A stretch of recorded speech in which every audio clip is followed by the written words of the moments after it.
तो इस चीज़ को बिल्कुल क्या कहते हैं, कहानी की तरह सुनना है और तैयार भी बिल्कुल वैसे ही होगा, कहानी की तरह ही। मैंने आपसे बोला कि बायोडाइवर्सिटी जो टर्म था उसको पॉपुलराइज किया था एडवर्ड विल्सन ने। सोशियोबायोलॉजिस्ट थे, सोशियोबायोलॉजिस्ट। और जो डिफरेंट वैरायटी ऑफ ऑर्गेनिज्म जो पाए जाते हैं, वैरायटी ऑफ ऑर्गेनिज्म जो पाए जाते हैं उसको बायोडाइवर्सिटी बोलते हैं। इस चैप्टर में हम लोग उसके कंजर्वेशन की स्टडी करते हैं, कैसे बायोडाइवर्सिटी को कंजर्व किया जाए, कैसे इसको मेंटेन किया जाए, कैसे स्पीसीज को एक्सटिंक्ट होने से बचाया जाए, इस इरोजन को किस तरीके से कम किया जाए, मिनिमाइज किया जाए। अगर हम एक कॉमन डेटा लेते हैं तो पता चलता है कि 20,000 species of ants, 20,000 species of ants.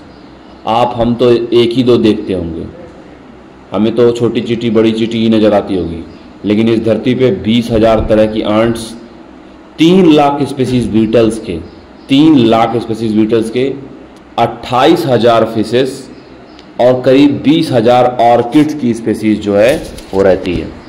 इतना बड़ा डेटा है, 20,000 आंट, सोचो 3 लाख स्पीसीज बीटल्स की। हम तो सिर्फ 10, 15, 20 मछली के नाम ही गिनवा पाएंगे, लेकिन 28,000 अलग अलग वैरायटी स्पीसीज ऑफ फिश जो है यहाँ रहती हैं। तो ये होता है। तो ये जो डाइवर्सिटी है इसको अगर हम लोग कंबाइंड करते हैं तो हमें नज़र आता है कि 3 लेवल पे बायोडाइवर्सिटी नज़र आता है। एक जेनेटिक लेवल पे, एक स्पीसीज लेवल पे और एक इकोलॉजिकल लेवल पे, है ना। कुछ भी आपको देखने की जरूरत नहीं, सिर्फ सुनने की जरूरत है बस। जेनेटिक डाइवर्सिटी जो होती है ना, अगर हम बात करें वो जीन लेवल पे होती है, जीनस लेवल पे होती है। जेनेटिक वेरिएशन देखने को मिलता है। एक राउवुल्फिया वोमिटोरिया का प्लांट है, मेडिसिनल होता है, डिफरेंट रेंज ऑफ हिमालयन पे ग्रो करता है। अगर उसमें आप देखोगे तो उसमें केमिकल पाया जाता है, रेसरपाइन नाम का केमिकल पाया जाता है। और इंडिया में 50,000 डिफरेंट स्ट्रेन ऑफ राइस और 1,000 वैरायटी ऑफ मैंगो देखने को मिलता है। इतनी जेनेटिक डाइवर्सिटी फैली हुई है। 50,000 different strain of rice and 1,000 variety of mango देखने को मिलेगा। स्पीसीज डाइवर्सिटी के बारे में बात करें तो स्पीसीज की जो डाइवर्सिटी है वो वेस्टर्न घाट पे ज़्यादा है एज कंपेयर टू ईस्टर्न घाट। किसी का भी कंसीडर कर लो, अगर आपसे पूछता है कि वेस्ट एम्फीबियन की डाइवर्सिटी कहाँ ज़्यादा होगी तो स्पीसीज डाइवर्सिटी उसकी वेस्टर्न घाट में ज़्यादा होगी एज कंपेयर टू ईस्टर्न घाट। फिर आता बेटा इकोलॉजिकल डाइवर्सिटी, और डिफरेंट जो इकोलॉजिकल एरिया होते हैं, डिजर्ट, रेन फॉरेस्ट, मैंग्रोव्स, ये सब जो होते हैं, है ना, उनके पास जो डाइवर्सिटी होती है वो ज़्यादा होती है। और जो स्कैंडिनेवियन कंट्री है जहाँ पर एक तरह के ही मौसम होते हैं वहाँ पर इकोलॉजिकल डाइवर्सिटी कम होती है। International union IUCN, international union for conservation of nature and natural resources, 2004 में इसने डेटा दिया था कि जो टोटल बायोडाइवर्सिटी है वो 1.5 मिलियन यानी 15 लाख तरह तरह के स्पीसीज इस धरती पे रहते हैं। IUCN का यह डेटा था। लेकिन बहुत सारे साइंटिस्ट मानते थे कि नहीं भैया 20 से 50 मिलियन तरह के स्पीसीज इस धरती पे रहते हैं। कुछ का मानना था कि इस धरती पे, जैसे एक साइंटिस्ट थे रॉबर्ट मे नाम के, उनका मानना था कि 7 मिलियन जो ग्लोबल स्पीसीज डाइवर्सिटी है वो 7 मिलियन है ना। तो जो रॉबर्ट मे थे उनका जो डाटा था वो काफ़ी कंजर्वेटिव था और काफ़ी साइंटिफिक था। जो रॉबर्ट मे का डेटा था वो काफ़ी साइंटिफिक वे में दिया गया था, 7 मिलियन वाला। यानी अभी जो डिस्कवर्ड है करीब 15-17 लाख जो डिस्कवर्ड है, 1.7 to 1.8 मिलियन, और अभी भी जाने कितना डिस्कवर होना बाकी है। तो रॉबर्ट मे का डेटा था कि भैया इतने 7 मिलियन इस धरती पे हो सकते हैं। अगर आप देखोगे तो टोटल जितने भी स्पीसीज इस धरती पे हैं बायोडाइवर्सिटी, उसमें 70% जो है बेटा वो एनिमल है, रिमेनिंग में प्लांट है ना। उसमें आप फंजाई वगैरह भी डाल सकते हो। ये भी इनकी संख्या जो है 22-25% है। 70% तो अकेले एनिमल ही हैं। और अगर एनिमल में बात करोगे तो एनिमल में भी जो इंसेक्ट हैं वो 70% कवर करते हैं, यानी सबसे ज़्यादा हर 10 में से 7 जो है वो इंसेक्ट होता है। हर 10 एनिमल में से 7 जो एनिमल होते हैं वो इंसेक्ट होते हैं। ये सारी चीज़ें होती हैं। फंजाई की स्पेसीज़ भी काफ़ी ज़्यादा होती है। अगर आप देखोगे तो फंजाई की स्पेसीज़ का टोटल करोगे तो इक्वल टू हो जाएगा FARM, यानी fish, amphibian, reptile, mammal. Fish की डाइवर्सिटी, एम्फीबियन की डाइवर्सिटी प्लस रेप्टाइल की डाइवर्सिटी प्लस मैमल की diversity is equal to fungi की डाइवर्सिटी। और जितने फंजाई हैं उतने ही करीब करीब एंजियोस्पर्म भी हैं। Number of fungi species is, है ना, equal to number of angiosperm species. तो ये चीज़ भी देखने को मिलती है, काफ़ी ज़्यादा स्पेसीज इन लोगों की पाई जाती है। तो हम अगर देखें तो हमें नजर आएगा कि प्रोकैरियोट्स यानी बैक्टीरिया, इनको कोई भी जगह नहीं मिली है। अगर बैक्टीरिया को बायोडाइवर्सिटी में गिना जाएगा तो अकेले उनकी संख्या खुद मिलियन में चली जाएगी। तो इनको, इनके स्पेसीज का पता लगाना आसान बात नहीं है। इंडिया के बारे में बात करें तो इंडिया का जो लैंड परसेंटेज एरिया है वो है 2.4% लैंड एरिया है। लेकिन इतने ही एरिया में वो पूरे दुनिया की 8.1% डाइवर्सिटी को कवर करते हैं। और इंडिया पूरी दुनिया की 12 मेगा डाइवर्सिटी कंट्री के अंदर आता है, यानी काफ़ी बायोडाइवर्सिटी रिच कंट्री इंडिया है। हमारे, अगर हम यहाँ इसकी बात कर रहे हैं तो ये तो वर्ल्ड के बारे में बात हो रही है। अगर हम इंडिया के बारे में बात करते हैं तो करीब करीब 45,000 स्पेसीज, और जस्ट इसका डबल 45,000 स्पेसीज ऑफ प्लांट, और जस्ट इसका डबल एनिमल डिस्कवर यहाँ पे हुआ है ना। 45,000 स्पेसीज ऑफ प्लांट यहाँ डिस्कवर्ड हैं, और करीब करीब इसका जस्ट डबल 1 लाख करीब जो है, 90,000 1 लाख के करीब एनिमल जो है इंडिया में देखने को मिलते हैं। तो अगर रॉबर्ट मे का डेटा देखें, और जिन्होंने बोला था कि 7 मिलियन टोटल डाइवर्सिटी है, तो अगर देखेंगे तो हमें समझ में आएगा कि सिर्फ और सिर्फ अभी 20-25% ही, 22% ही डिस्कवर हुआ है, बाकी सारा डिस्कवर होना बाकी है। अगर उनका डेटा मान के चलें तो करीब करीब 1 लाख प्लांट और करीब करीब 3 लाख जो है एनिमल स्पेसीज जो है यहाँ पर अभी इंडिया में, अकेले इंडिया में अभी डिस्कवर होना बाकी है। जब भी आप बेटा इक्वेटर से पोल की तरफ जाते हो तो डाइवर्सिटी डिक्रीज होती है। जब भी आप इक्वेटर से पोल की तरफ जाते हैं तो टेम्परेचर डिक्रीज होता है। और ऐसा देखोगे जब आप, तो जो भी इक्वेटर के आसपास वाली कंट्री होगी वहां हर चीज की स्पेसीज डाइवर्सिटी जो होगी वो ज्यादा होगी। जैसे मान लो अगर हम कहें कि इक्वेटर से 23.5 डिग्री नॉर्थ या 23.5 डिग्री साउथ अगर आप जाओगे तो आपको वो ट्रॉपिकल रेंज मिलेगा और वहाँ पर ज़्यादा बायोडाइवर्सिटी मिलेगी। लेकिन वहीं अगर आप उससे आगे बढ़ोगे तो वहाँ आपको टेम्परेट एरिया मिलना शुरू हो जाएगा, या बहुत आगे जाओगे तो पोलर एरिया मिल जाएगा और वहाँ पर डाइवर्सिटी बहुत ही कम होती है। एक देश है बेटा कोलंबिया, और कोलंबिया बिल्कुल इक्वेटर के पास ही है। वहाँ पर 1400 स्पेसीज बर्ड की पाई जाती है, हाईएस्ट नंबर है ये, सबसे इक्वेटर के पास ही 1400 स्पेसीज बर्ड की पाई जाती है। लेकिन न्यूयॉर्क बेटा एकदम बिल्कुल 41 डिग्री नॉर्थ पे है, वहाँ 105 स्पेसीज पाई जाती है बस। और एक है ग्रीनलैंड, वो 71 डिग्री नॉर्थ पे, सोचो बिल्कुल पोल की तरफ, वहाँ सिर्फ 56 स्पेसीज बर्ड की पाई जाती है। इंडिया बेटा एक सब ट्रॉपिकल कंट्री है, तो इसका बहुत सारा एरिया ट्रॉपिक्स के अंदर में देखने को मिलता है, और इंडिया के पास 1200 स्पेसीज ऑफ बर्ड पाई जाती है। यही कारण है कि इंडिया का जो लोकेशन है वो ट्रॉपिक्स पे है, इसीलिए यहाँ पर बायोडाइवर्सिटी जो है वो ज़्यादा देखने को मिलती है। ठीक है, तो ये सारी चीज़ें बात होती है।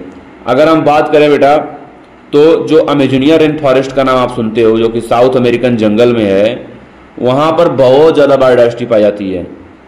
40,000 स्पेसीज प्लांट के पाए जाते हैं वहाँ पर, 3,000 फिश पाया जाता है अमेजोनिया रेन फॉरेस्ट में, 1300 बर्ड पाए जाते हैं अमेजोनिया रेन फॉरेस्ट में, 427 मैमल, 427 एम्फीबियन, 378 रेप्टाइल, वहां पर देखने मिलते हैं और करीब करीब 1,25,000 तरह के इनवर्टिब्रेट्स अकेले अमेजोनिया रेन फॉरेस्ट में पाए जाते हैं। ये बहुत बड़ा फॉरेस्ट है, साउथ अमेरिकन जंगल में है और इसको लंग ऑफ द प्लेनेट बोलते हैं। लंग ऑफ द प्लेनेट है ये। ऑक्सीजन का प्रोडक्शन करता है, 20% ऑक्सीजन का प्रोडक्शन अकेले वहीं से होता है। साइंटिस्ट का नाम मैंने आपको बताया था बेटा, एक थे अलेक्जेंडर वॉन हम्बोल्ट नाम के साइंटिस्ट।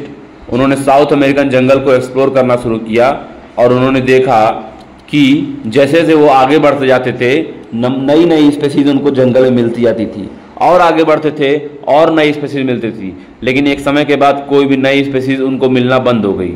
तो उन्होंने यहाँ पर पूरा पैटर्न बनाया और लॉग स्केल पे उसको रखा, रिलेशनशिप दिखा तो straight line log S equal to, यानी एस मतलब स्पेसीज का रिचनेस इक्वल टू होता है log C plus Z log A, ये दिया था उन्होंने। और उन्होंने कहा था जेड वैल्यू है वो रिग्रेशन कोफिशिएंट होता है, log S is equal to log C plus Z log A, और जो यहाँ पर जेड वैल्यू होता है बेटा वो रिग्रेशन कोफिशिएंट होता है। तो जेड की वैल्यू लाई करती है 0.1 से 0.2, है ना, ये सारी चीजें होती हैं। अगर हम बात करें जितना ज़्यादा किसी भी जगह किसी भी एरिया में जितना ज़्यादा कम्युनिटी रहेगी, जितना ज़्यादा स्पेसीज के नंबर रहेंगे, जितना ज़्यादा बायोडाइवर्सिटी रहेगी, वो इकोसिस्टम उतना ही ज़्यादा स्टेबल देखने को मिलता है। और स्टेबल कम्युनिटी की एक फीचर होती है कि वो उसमें ज़्यादा वेरिएशन नहीं होना चाहिए कि किसी महीने 2 कुंटल गेहूँ पैदा हुआ तो किसी महीने 20 कुंटल पैदा हो, नहीं, हर सीजन में एक एक कुंटल 100 कुंटल पैदा हो। ये वहाँ का डिसाइड करता है कि भैया वहाँ पर स्टेबिलिटी है, और स्टेबिलिटी जहाँ होती है, जहाँ वेरिएशन कम होता है, वहीं स्टेबिलिटी देखने मिलती है। एक साइंटिस्ट थे डेविड टिलमैन नाम के, उन्होंने लॉन्ग टर्म इकोसिस्टम एक्सपेरिमेंट किया था और उन्होंने देखा था कि जब ज़्यादा नंबर ऑफ स्पेसीज किसी एरिया में हम लोग लगाते हैं तो वहाँ जो ज़्यादा स्टेबल होता है।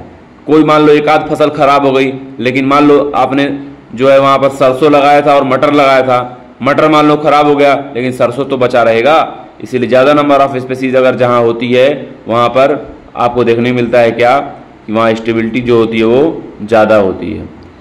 ठीक है, ये सारी चीज़ें होती हैं। तो बायोडाइवर्सिटी को बचाना जरूरी है। इसका बहुत अच्छा एग्जांपल रिवर्ट पॉपर हाइपोथेसिस है, जिसको पॉल एहरलिच, ये स्टैनफोर्ड इकोलॉजिस्ट थे पॉल एहरलिच, तो उन्होंने ये दिया था रिवर्ट पॉपर हाइपोथेसिस। उन्होंने कहा था कि आप जहाज के बहुत सारे पार्ट को तोड़ देंगे, निकाल देंगे, लेकिन बहुत ज़्यादा फर्क नहीं पड़ेगा, लेकिन अगर कहीं गलती से उसका कोई ऐसा पार्ट निकल गया आपसे कि वो पूरा फैन चलना ही बंद हो गया, तो वहाँ पर सब लोग खतरे में आ जाएंगे। तो हमें नहीं पता कि कौन से स्पेसीज गायब हो रहे हैं, कौन से नहीं, लेकिन अगर जो स्पेसीज ऐसा हो गया जो सबसे लिंक्ड है वो गायब हो गया इस धरती से, तो धड़ाधड़ पूरा का पूरा माहौल खराब खत्म हो जाएगा। ये रिवर्ट पॉपर हाइपोथेसिस था, याद रखिएगा। ये तो डाइवर्सिटी बारे में बात हो रही है। डाइवर्सिटी बहुत तेजी से लॉस हो रही है, बहुत तेजी से। जब ह्यूमन का बसेरा बेटा ट्रॉपिकल पैसिफिक लैंड में हो गया, ट्रॉपिकल पैसिफिक लैंड में हो गया ह्यूमन का बसेरा, तो वहाँ पे 2000 स्पेसीज बढ़ रही थी, वो गायब हो गई। 2000 ह्यूमन गया, वो लोग बाहर निकल गए। अब वो क्यों रहेंगे वहाँ पर? तो IUCN ने बेटा एक लिस्ट जारी किया 2004 में, उसमें लिखा कि 784 स्पेसीज जो है इस धरती से एक्सटिंक्ट हो गए हैं अभी, है ना, 500 सालों में। 784 स्पेसीज इस धरती से पिछले 500 सालों में एक्सटिंक्ट हो चुके हैं, जिसमें से 338 वर्टिब्रेट एंड 359 यहाँ पर होगा इनवर्टिब्रेट एंड 87 प्लांट्स। ये 3 चीज़ें यहाँ पे देखने मिलेंगी। ठीक है, यहाँ पर होगा क्या, 338 वर्टिब्रेट, 359 इनवर्टिब्रेट एंड 87 प्लांट्स पिछले 500 सालों में गायब हो चुके हैं। समझ रहे हो ना? अगर मैं एक बात बताऊं तो कुछ ऐसे स्पेसीज हैं बेटा, जैसे डोडो मॉरिशस से बिलोंग करता था, क्वागा अफ्रीका, थाइलासीन ऑस्ट्रेलिया और स्टीलर सिकाऊ रसिया, ये सब रिसेंट एक्सटिंक्शन। अभी जल्दी ही dodo Mauritius, quagga Africa, thylacine Australia, और यहाँ पर आपको देखने मिलेगा क्या, quagga Africa, Steller sea cow Russia, dodo Mauritius, quagga Africa, ये सब गायब हो चुके हैं। और 3 स्पेसीज बेटा टाइगर की, बाली जवान कैस्पियन भी इस धरती से गायब हो गई। पिछले 20 सालों में अकेले 27 स्पीसीज देखते देखते गायब हो गए, सिर्फ मात्र पिछले 20 सालों में। यानी आप भी 20 साल से कम होंगे, 20 साल के अंदर अंदर ऐसी बहुत सारी स्पीसीज जो है, 27 स्पीसीज जो है वो इस धरती से गायब हो चुकी है। उनका कोई पता नता नहीं है, वो नेचुरल हैबिटेट में अब देखने को नहीं मिलते हैं। ये सारी चीज़ें होती हैं। अभी ये भी बताया गया है कि 15,500 स्पीसीज पे खतरा मंडरा रहा है। ये थ्रेट ऑफ एक्सटिंक्शन की श्रेणी में है, और जिसमें 12% बर्ड हैं, 23% मैमल पे खतरा है, 32% एम्फीबियन पे, और 31% जो है वहाँ देखने को मिलेगा। मतलब 12, 23, 31, 32 फार्मूला याद रखिएगा। 12% bird, 23% mammal, 31% gymnosperm and 32% amphibian. ये इंक्रीजिंग ऑर्डर में फार्मूला 12, 23, 31, 32। कभी भी बैठे रहें तो ये सब फार्मूले को रिवाइज करते रहें। 12, 23, 31, 32। 12% बर्ड, 23% मैमल, 31% जो होगा जिम्नोस्पर्म, और सबसे लास्ट में हम होगा वो क्या, 32% एम्फीबियन। इतनी तेजी से बायोडाइवर्सिटी का लॉस हो रहा है, और लगातार बायोडाइवर्सिटी के लॉस होने की वजह से इंडिया, पूरी दुनिया 5 बार वैसे भी खत्म हो चुकी है जब इस धरती पे कुछ नहीं था। लेकिन धरती पे जब कुछ आया, जीवन आया, तो ये धरती 6th एक्सटिंक्शन पे बढ़ेगी आगे, जो कि मास एक्सटिंक्शन होगा, और जो है सभी खत्म हो जाएंगे।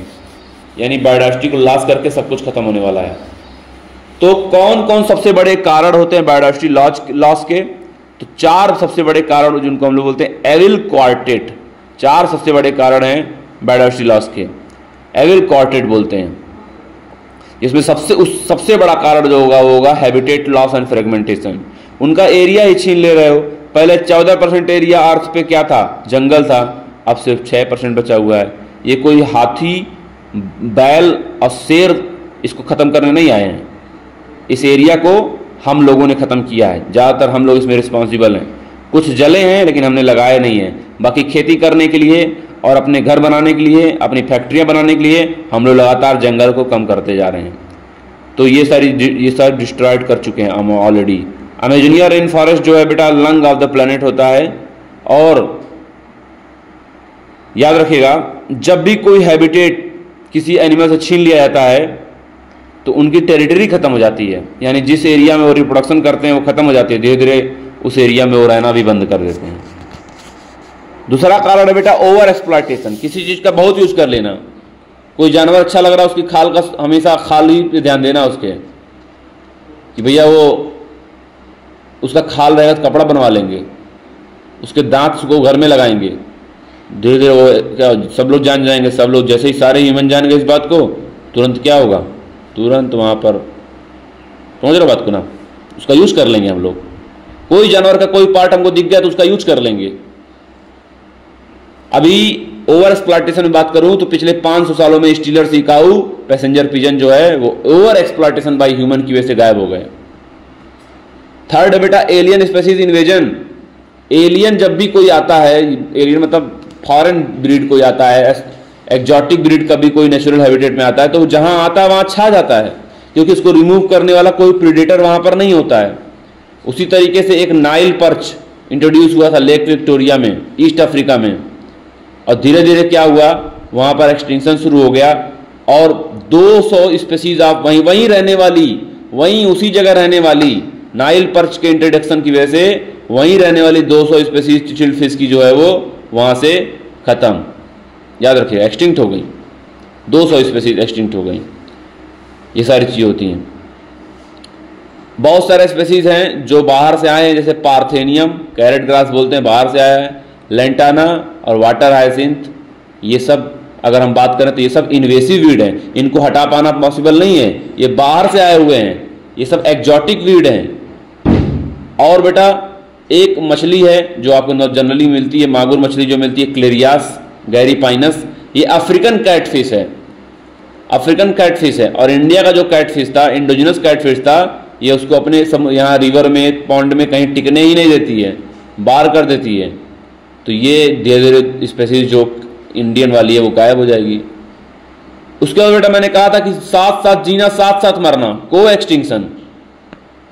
जो लोग साथ में इवाल्व हो रहे हैं, एक दूसरे को पॉलिनेट कर रहे हैं, नेक्टर दे रहे हैं, और कोई उनके पास भटक नहीं रहा है, अगर उसमें से कोई एक नहीं रहेगा दूसरा भी नहीं रहेगा। कोई एक बदलेगा तो दूसरा भी बदलेगा, तो इसको बोलते हैं को एक्सटिंक्शन। क्या बोलते हैं? को एक्सटिंक्शन। बायोडाइवर्सिटी बचाने के बहुत सारे तरीके होते हैं। लोग कहते हैं भैया बायोडाइवर्सिटी मैं इसलिए बचाना चाहता हूं क्योंकि 25% ड्रग जो है वो मार्केट में ट्री से आता है, क्योंकि 25,000 प्लांट जो है डायरेक्टली ट्रेडिशनल मेडिसिन यूज किए जाते हैं। यानी इकोनॉमिक पर्पज से बायोडाइवर्सिटी को बचाना चाहते हैं, पैसा कमाना चाहते हैं बायोडाइवर्सिटी बचा के। कैसे भी कमाओ, कोई दिक्कत की बात नहीं, बायोडाइवर्सिटी बचा के कमाओ और अच्छी बात है। तो इसको बेटा बायो प्रॉस्पेक्टिंग भी कहते हैं। इसको बोलते हैं नैरो यूटिलिटेरियन। नैरो यूटिलिटेरियन क्या बोलते हैं? नैरो यूटिलिटेरियन बोलते हैं। यानी आप इस पर्पज से बचा रहे हो, इकोनॉमिक पर्पज से बचा रहे हो बायोडाइवर्सिटी को। और अगर आप ये सोच के बचाओ, जो बायोडाइवर्सिटी को बचाओ कि भैया जो बायोडाइवर्सिटी बड़ी इंपॉर्टेंट है, हमें इससे ऑक्सीजन मिलता है, ठीक है, ये अमेजोनिया रेन फॉरेस्ट जो अकेले 20% ऑक्सीजन प्रोड्यूस करता है, पॉलिनेशन होता है।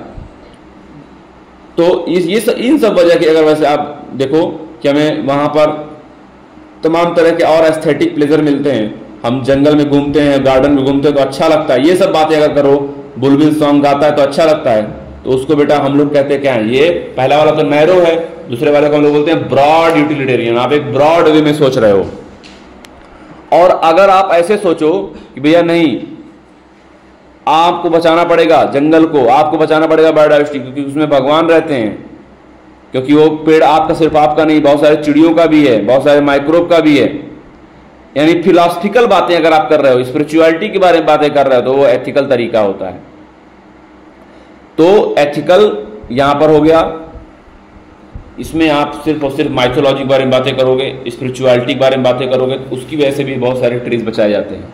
तो नैरो यूटिलिटेरियन, ब्रॉड यूटिलिटेरियन, और यहां पर जो है आपको देखने मिलता है एथिकल। बायोडाइवर्सिटी को कैसे बचा सकते हैं?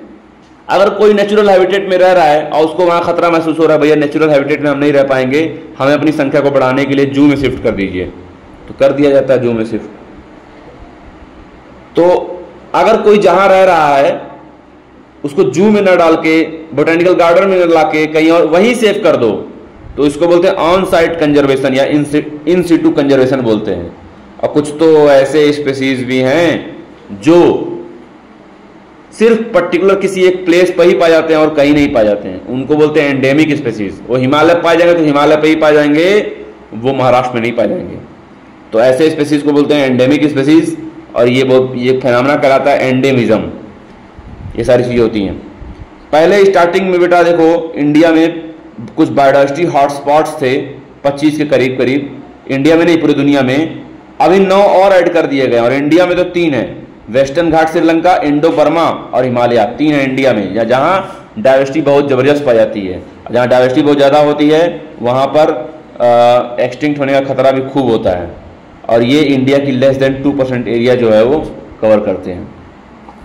तो बेटा मैं आपसे ये कह रहा हूँ कि आपने कोई भी नेचुरल एरिया था, आपने उसको नेशनल पार्क बना दिया, वहीं पे बायोस्फीयर रिजर्व बना दिया, वाइल्ड लाइफ सेंचुरी बना दिया, तो ये सब इन सिटू कंजर्वेशन, ऑन साइट, ये सब आर्टिफिशियल नहीं बनाए जाते हैं। उसी तरह सेक्रेड ग्रुप्स होते हैं, खासी जयंतिया हिल्स में, अरावली हिल और राजस्थान में, western Ghat of Karnataka Maharashtra में, ये सब जो सेक्रेड ग्रुप्स होते हैं। तो ये तरीका कहलाता बेटा इन सिटू कंजर्वेशन। और एक्स सिटू कंजर्वेशन क्या होता है कि आप उसको नेचुरल हैबिटेट में न रखकर एक मैन मेड इकोसिस्टम में लाना चाहते हो, मैन मेड आर्टिफिशियल में लाना चाहते हो, क्योंकि जो नेचुरल में नहीं रह पा रहा है उसको बाहर लाना ही पड़ेगा, वरना उसकी संख्या खत्म हो जाएगी। तो इसको बोलते हैं एक्स सिटू कंजर्वेशन। जैसे मान लो जूलॉजिकल पार्क आपने बना दिया, जू ला के एनिमल को भर दिया, बोटेनिकल गार्डन बना दिया, वाइल्ड लाइफ सफारी पार्क बना दिया। तो इन सब तरीकों से जो होता है वो क्या होता है? Ex situ conservation. क्या होता है ex situ conservation? Cryo preservation भी इसी का पार्ट होता है, जहां पे -196 डिग्री सेल्सियस पे हम लोग वहां पर फ्रोज करते हैं। बायोडाइवर्सिटी को बचाने के लिए कोई पॉलिटिकल बाउंड्री नहीं हो सकती, सारे देश इन्वॉल्व होते हैं। सबसे पहले बायोडाइवर्सिटी को बचाने के लिए एक कन्वेंशन हुआ था जिसको बोलते हैं the earth summit, Rio de Janeiro में हुआ था 1992 में, और सभी नेशन को एक टारगेट दिया गया। उसके बाद से बेटा वर्ल्ड समिट हुआ था सस्टेनेबल डेवलपमेंट पे, याद रखिएगा, वर्ल्ड समिट जो हुआ था वो सस्टेनेबल डेवलपमेंट पे हुआ था 2022 में, और जोहान्सबर्ग में हुआ था, साउथ अफ्रीका के जोहान्सबर्ग सिटी में हुआ था। 190 कंट्री ने पार्ट लिया था और ये देखा था भाई 2010 तक सब अचीव कर लेंगे। कितना अचीव किया कितना नहीं किया तो आपको पता ही अच्छी तरीके से।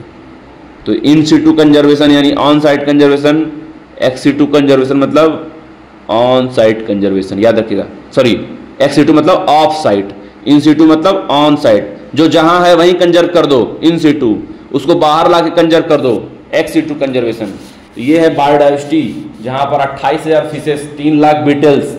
IUCN का डेटा 2004 में Amazonia rain forest 20% oxygen produce करता है। कोलंबिया में 1400 बर्ड स्पेसीज हैं, अमेजोनिया रेन फॉरेस्ट में 1300 बर्ड स्पेसीज हैं, न्यूयॉर्क में 105 बर्ड स्पेसीज हैं, ग्रीनलैंड में 56 बर्ड स्पेसीज हैं, इंडिया में 1200 बर्ड स्पेसीज हैं। तो ये सब 15,500 स्पेसीज जो है एक्सटिंक्ट होने वाले हैं। 12, 23, 31, 32 सबसे ज्यादा एम्फीबियन पे खतरा मंडरा रहा है।